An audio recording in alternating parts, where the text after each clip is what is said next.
The Chinese Communist Party uses bribery, blackmail, economic threats, and outright subversion to quietly seize control of other nations. While the CCP threatens to invade Taiwan using military force, well, the communist regime is already invading other nations, only it's not being done with troops and bombs. Instead, it's being done with non-military tactics. And South Korea has been an active target of the Chinese Communist Party in this lesser-known form of war.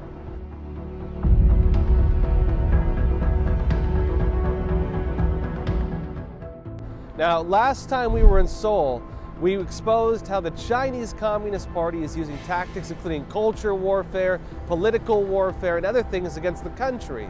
We exposed how the CCP has ironically shown its hand while trying to force South Korea to cancel an American performing arts company, Shenyun, which is set out to revive the traditional culture of China, a culture which the CCP has notably tried to destroy.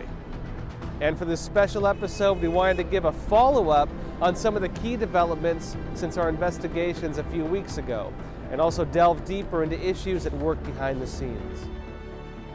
This time, we focus specifically on KBS, a media company run by the South Korean government. Under it is KBS Theater, which had received direct financial threats from the Chinese embassy to cancel Shenyun in 2016. And the effect this has had were all government theaters in South Korea at this moment now appear to be bound to this type of pressure from the Chinese Communist Party. Now, since we last exposed this, U.S. lawmakers issued public statements condemning the actions in South Korea.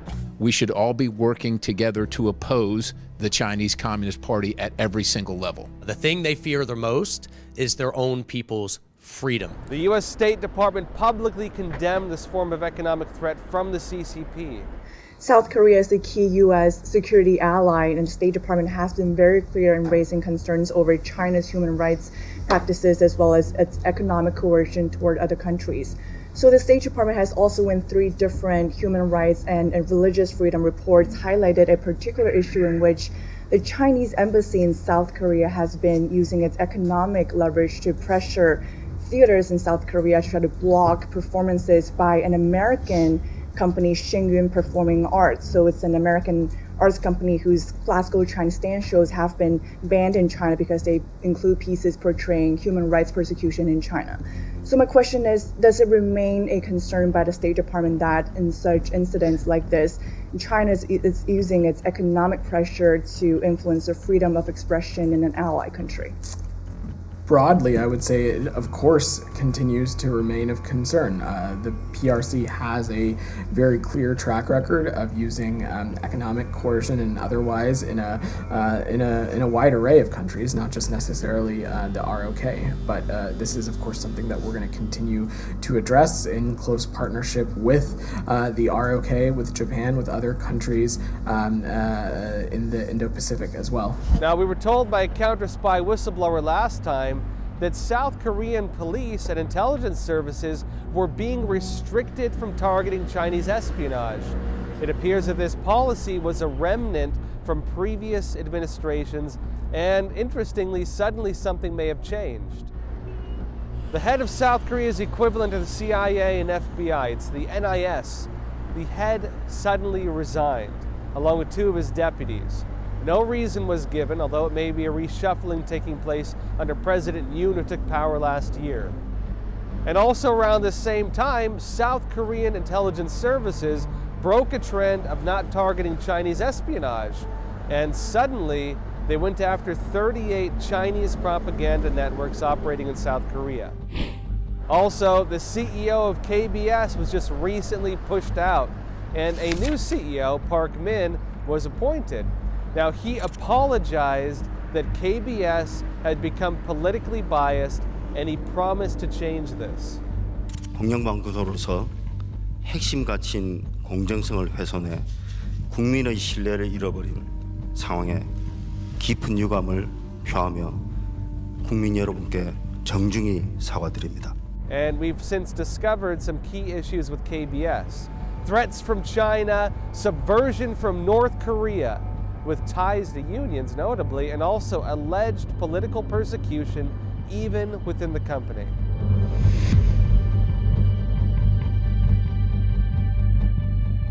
It seems that money from China has been playing a key role not only for South Korean business, but also in government decisions.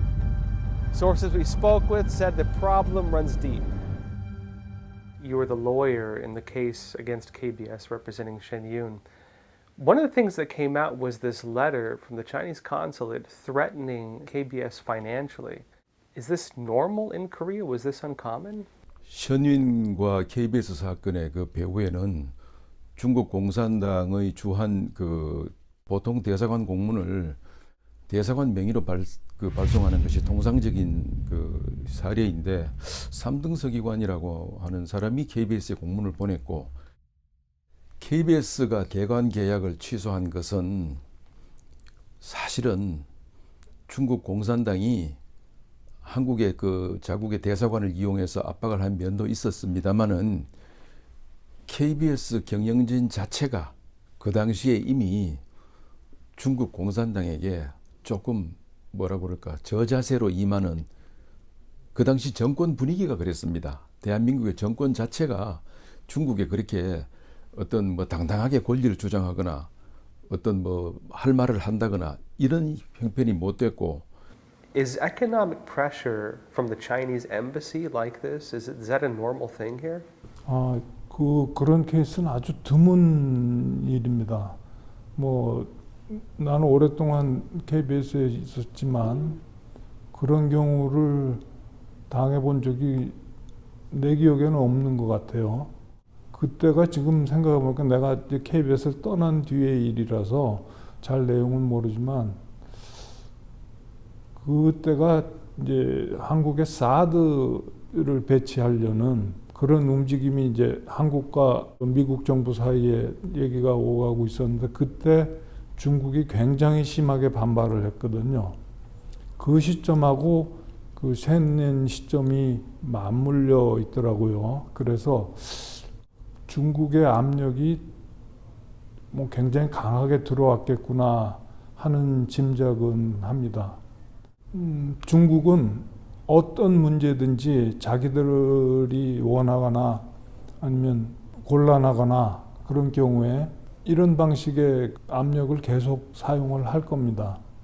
왜냐하면 상품의 수출을 막는다는 게 그것이 뭐 공산품이든 문화상품이든 소비재든 막론하고 상대방 국가의 경제에 타격을 주기 때문에 그것으로 굉장히 효과를 노리면서 이것을 정치적으로 이제 정치적인 자기네 이익으로 바꾸려고 그런 노력을 계속 할 거예요. 그런데 이것은 그 정부의 중국과의 외교적인 관계가 상당히 선행되는 조건이 아닐까 그렇게 생각합니다. 왜냐하면 특히 언론기관인 공영방송인 KBS는 회사의 작은 이익도 중요하지만 국익도 고려해야 되는 그런 입장에 있기 때문에 중국이 계속해서 그런 압력을 가해온다면 결국은 반발을 불러올 수밖에 없을 겁니다.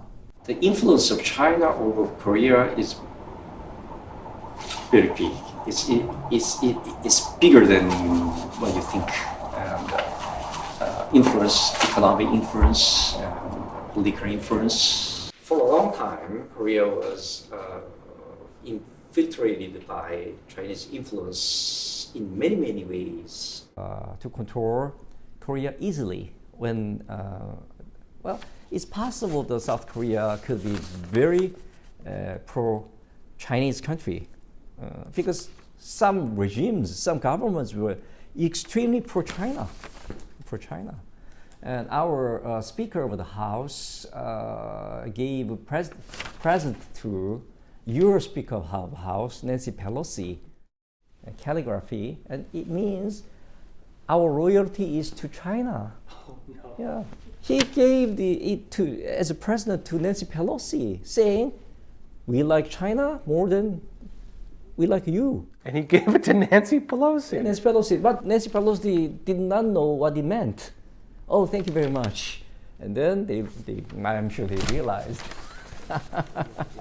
our loyalty is to China.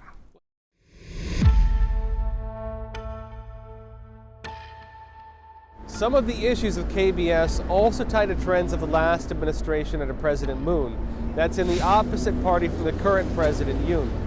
Congressional testimony in the United States actually previously raised alarms of what was happening in the previous South Korean administration. Moon was accused of taking over KBS and then using it politically. And this politicization was allegedly tied both to the Chinese Communist Party and to North Korea. Moon has, for instance, tightened control over government broadcasters, most notably the Korean Broadcasting System, or KBS. He's tried to do that to reduce dissenting views that are aired on the programs, and he's also trying to promote North Korea's views.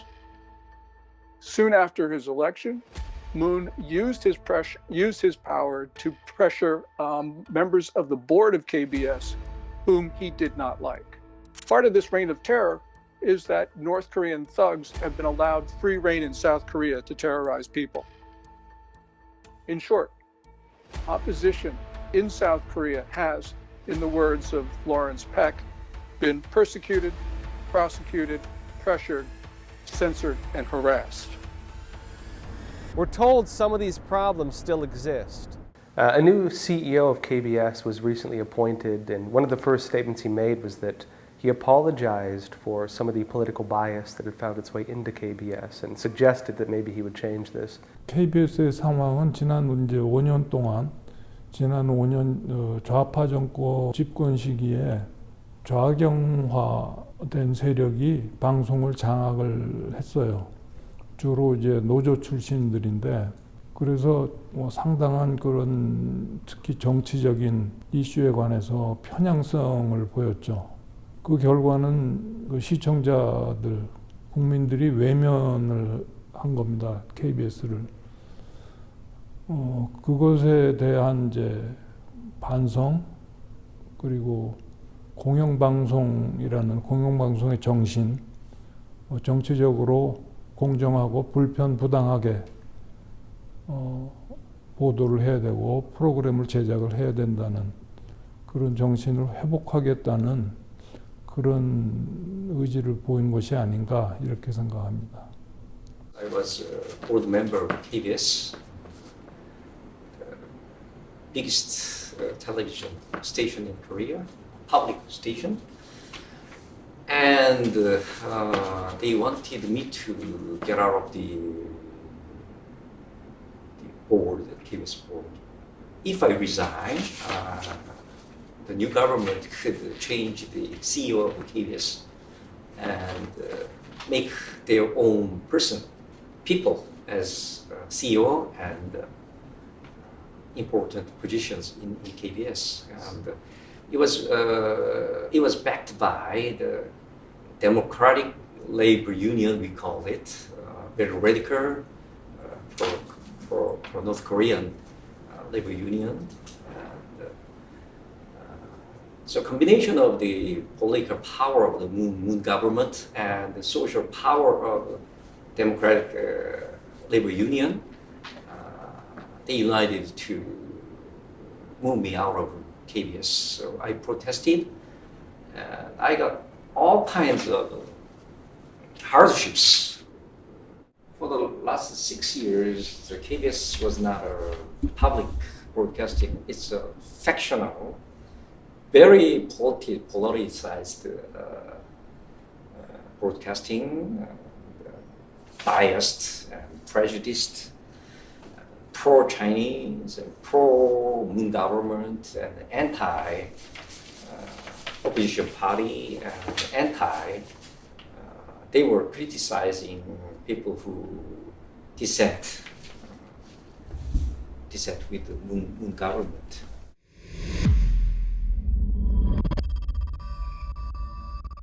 This relates to some of the political battles in South Korea here. The bigger divide between the two main parties is whether the country should more closely align with the United States or whether it should align instead with the Chinese Communist Party and with North Korea. The current President Yoon wants to form an alliance with the United States and with Japan. The former leader Moon was instead pushing the country closer to China and North Korea. And this political divide has rippled through the country, including in the workers' unions.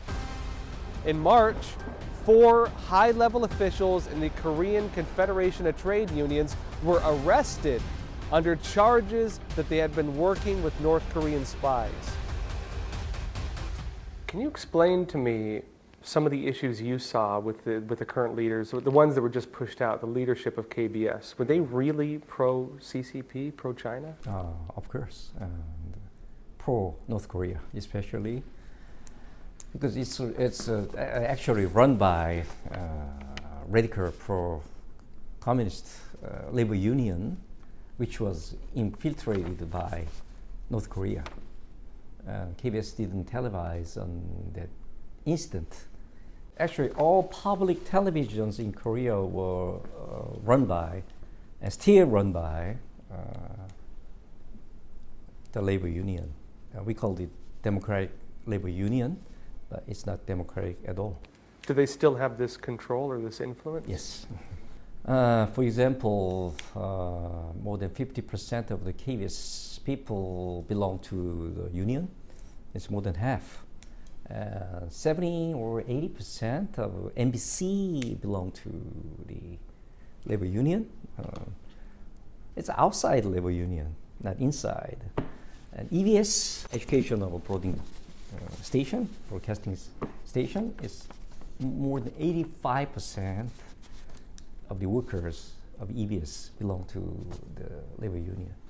I can imagine some people in Korea would be like, oh, that's a few leaders of the union. Not everybody believes that. What would you tell them? That's what they always say, but the decisions were made by leaders of the union. KBS 방송은 한국의 대표적인 공영방송입니다. 과거에는 그 공영방송으로서의 언론의 기능에 충실했습니다. 정치 중립도 잘 지켰고요. 또 국민의 알 권리를 갖다가 충실히 이행하는 그런 방송이었습니다. 그런데 80년대 중반 이후에 이제 한국에서 그 민주화 운동이 그러니까 군부 독재가 이제 종결되고 민주화 정부로 이제 넘어오는 과정에서 한국에는 그 노동조합이 발생을 했습니다. 그 공식 명칭으로는 민주노총이라고 하는 것인데, 이 노동조합이 사실은 그 민주화 운동에 편성을 해서 북한의 김일성 주체 사상과 연결되는 그런 현상이 발생을 했습니다. 그리고 그 민주노총이 KBS의 노동조합도 같이 흡수를 해서 장악을 해버렸죠. 그러다 보니까 KBS의 구성원 자체가 상당수가 좌경화되기 시작했고, 또 심지어는 그 노동조합이 KBS의 경영에 간섭을 해서 회사 경영진도 이제 함부로 노동조합을 어떻게 좌지우지할 수 없는 그런 상황이 발생되었습니다. 그리고 그 과정에서 지난 정권, 즉 문재인 정권 시절에 민주노총이 정권 탄생에 아주 지대한 역할을 했습니다. 그러니까 정권에서는 민주노총에 대한 보상으로 여러 가지 혜택을 많이 주었죠. 그러다 보니 KBS도 이제 민주노총에 좌지우지돼서 정권이 중국에 대한 굴종외교 저자세로 나가니 민주노총도 KBS 경영진에 중국 공산당의 어떤 그 불리하거나 위해가 되거나 반대가 되는 그런 방송 프로그램이라든가 행동은 일체 하지 말 것을 요구한 걸로 저는 알고 있습니다. 현인 공연의 대관 그 계약 취소도 그러한 원인이 그 뒤에 자리 잡고 있었습니다. How serious would you say are these issues for KBS? 심각하다고 생각을 해요. 내가 걱정하는 것은 비단 KBS뿐이 아니고 한국 사회 전반적인 그런 경향이 문제가 상당히 심각하다고 생각하는 겁니다.